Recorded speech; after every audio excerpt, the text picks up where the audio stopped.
Live from Utah's first TV station, ABC4 News celebrates 75 years. Hello, I'm Sarah Murphy. Thanks for joining us this evening for ABC4 News at 5. We begin tonight with an update on the 4-year-old Hurricane boy still in critical condition. Last week, he was riding his bike when he was struck by a car.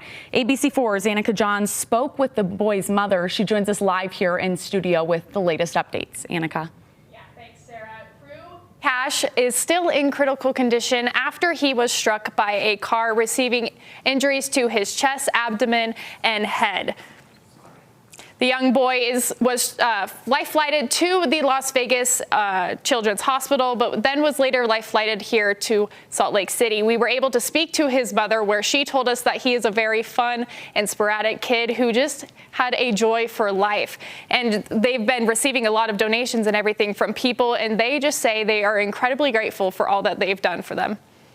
My little boy is a fighter, and deep in my heart, I know we're going to be a long road. It's going to be a long months ahead of us, but we know that he's going to be okay.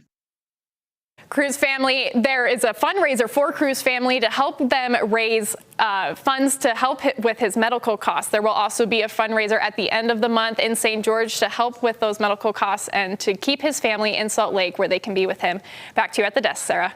All right. Thank you, Annika. Now an update on our flood watch. Volunteers in Salt Lake County spending their weekend together working, shoveling dirt and filling bags to prevent flooding. ABC4 News went to 2 of those sandbagging locations today to help. They met with 2 of the city mayors to continue and to find out how a little bit of help goes a long way. The scrape of a shovel and pouring dirt.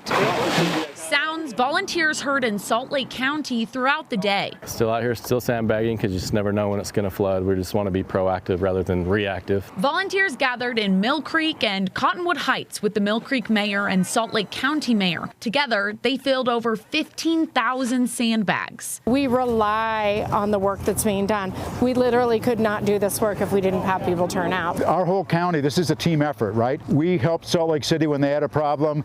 We'll help others. We know that others will help us when we have a problem. With the warming weather, workers and volunteers say the work they're doing now is just the beginning. We're going to have more water coming down. That's going to mean trees and our pipes. That's going to mean blockages. We'll be prepared to show up. And with some serious flooding on the horizon, we're anticipating that at least 3 of our creeks will be problematic. Every bag they fill, they say, is a step in the right direction. With all the drought we've had in the last, 5, 6, 7, 8 years, it's never really been on anyone's mind until it happens. Then you're like, okay, what would happen?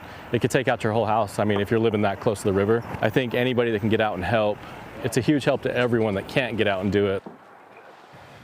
For more information on sandbagging locations and how you can help, head to our website, abc4.com. Now time to check in on your pinpoint weather forecast with meteorologist Nate Larson. And Nate, it seems this week especially those warming temperatures and flooding warnings we've been talking about the last few weeks, they're kind of upon us now. Yeah, we had a really warm spell, as we talked about, or as you guys all know, we had those record high temperatures last week, Sarah. And we do have another warm up throughout the weekend. No flood warnings or watches, at least for our area now. We've been keeping a close eye on Immigration Creek, though. That's the area that sustained a lot of flooding as debris had clogged, again, that debris basin at Wasatch Shallow Preserve in the northern portion of Mill Creek area. This is a look at Flaming Gorge. We'll talk about some of the flows that we're expecting at Immigration Creek here coming up. Yeah, still some ice and snow on the reservoir there. Looks like a beautiful sight, though. Again, some areas that don't have snow. Others, at least those north-facing slopes or north aspects, still have quite a bit of snow on them. Current conditions showing a little bit of a breeze here downtown. The Colonial Flag shot showing clear skies over Salt Lake City. It's a beautiful Saturday afternoon. Temperatures 58 degrees. North winds at just 3 miles per hour. And again, we are dealing with temperatures a little bit cooler than normal. We're going to warm up above normal tomorrow, though. We have southwest flow increasing as a ridge of high pressure shifts off towards the east. Highs today, 58 in Salt Lake, 51 in Logan, 55 in Provo. These are the current temperatures, I should say. St. George has hit 72, 67 in Powell, 58 in Blanding. Plan on pretty calm conditions into the late afternoon and evening hours. We are watching this storm, though, this area of low pressure just out in the Pacific Northwest coast. It is going to slide into our area. We'll talk about timing and potential impacts of this, in addition to some of the flooding concerns we still have. Details on that full forecast coming up. Sarah. All right, thank you, Nate. Today, the American Red Cross of Utah teamed up with the Layton Fire Department to install free smoke alarms for those in need. A Red Cross team knocked on doors in Layton, offering to check fire alarms and install new ones if it's needed for free. They tell us smoke alarms only last about 10 years, and while that might sound like a long time, it can be easy to forget about them. Workers say a good habit is checking alarms during daylight saving. During the time changes, you're turning and testing those smoke alarms. Make sure you're changing the batteries if they have battery operated. Now, they're hoping to install new smoke alarms in about 175 homes today. If you need a new smoke alarm, you can call your local Red Cross chapter. They give them out to people for free. In a traffic alert this weekend, UDOT is closing parts of I-80 in Salt Lake City to install a new bridge on 1300 East. This is video of UDOT demolishing the old bridge overnight, closing down I-80 in both directions between 7th East and Foothill Drive. They say tonight they'll slide in the new bridge. I-80 will reopen Monday morning, but 13th East at I-80 will stay closed through Friday. So plan for delays and detours if you're driving through the area this weekend. The U.S. Adult Figure Skating Championships in Salt Lake City wrapping up today. The competition showcasing some of the best figure skaters in the country.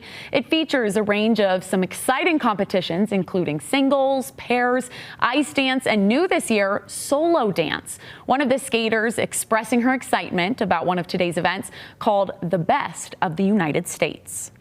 The championships for all age groups, we have age groups 1 through 5, but the championships, everybody, no matter what the age is, it's by their level of test.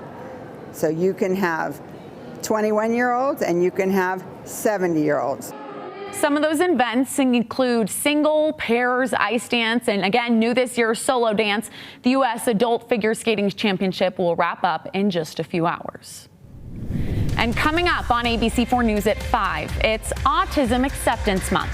Hear what some kids are doing to make their voice heard and how it could impact your commute right after the break.